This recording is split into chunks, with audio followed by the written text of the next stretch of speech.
One thing went wrong today, and somehow that became the whole story.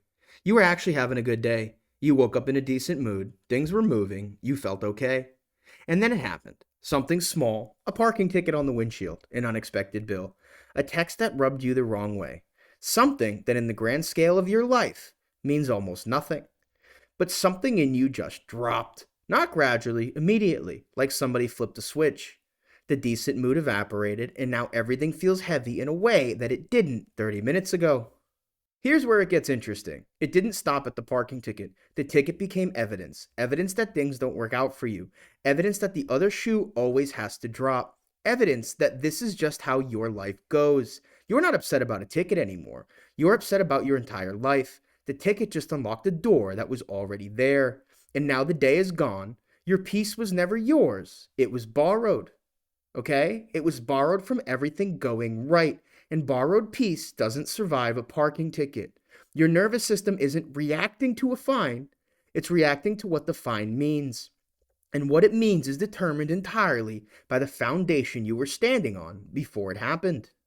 If your identity is built on conditions of the world cooperating with your plans, then the moment one condition breaks, your identity breaks with it.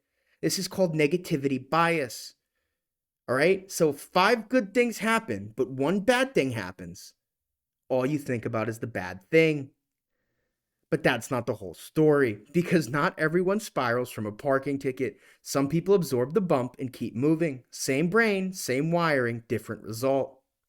The difference is where their piece is anchored. This didn't start with the ticket, it started long ago. At some point, you learned that when things go wrong, it means something about you. Maybe you had a childhood where calm never lasted, where you learned to brace for impact because good was always temporary.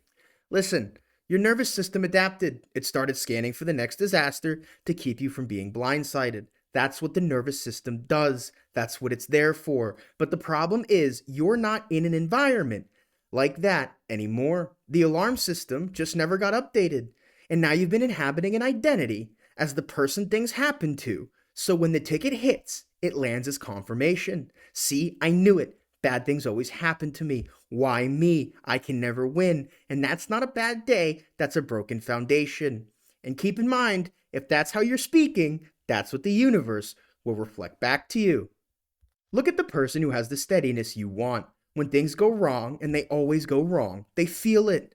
They aren't robots, but they don't collapse. They handle the bill, they pay the ticket, they make the call. And then they return to themselves.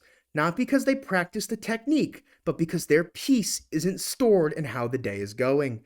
They don't need the week to be smooth to be okay. They already know the verdict on their own life, and a parking ticket doesn't change that. Stop asking the day to hold you together. The next time the spiral starts, notice what you're doing. You are handing a small piece of paper the power to write a verdict on your future, to write a verdict on who you are. Name it. Say, I am making this mean something it doesn't mean. Ask yourself, was I okay before this happened? If the answer is yes, then the ticket didn't change your actual life. It only changed your mood. Those are two different things. Deal with what's in front of you. Pay the ticket, handle the thing, and then put it down.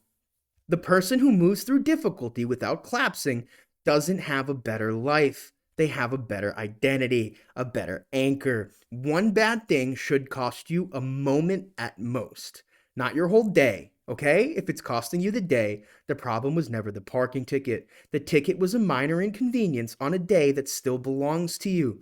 The verdict is already written. It has nothing to do with what was on your windshield this morning. I've seen this in people too, who when everything is going right, they just can't wait for the bad thing to happen, and they expect the bad thing to happen. And when you do this, the universe reflects bad things to you. And remember, this wizard believes in you.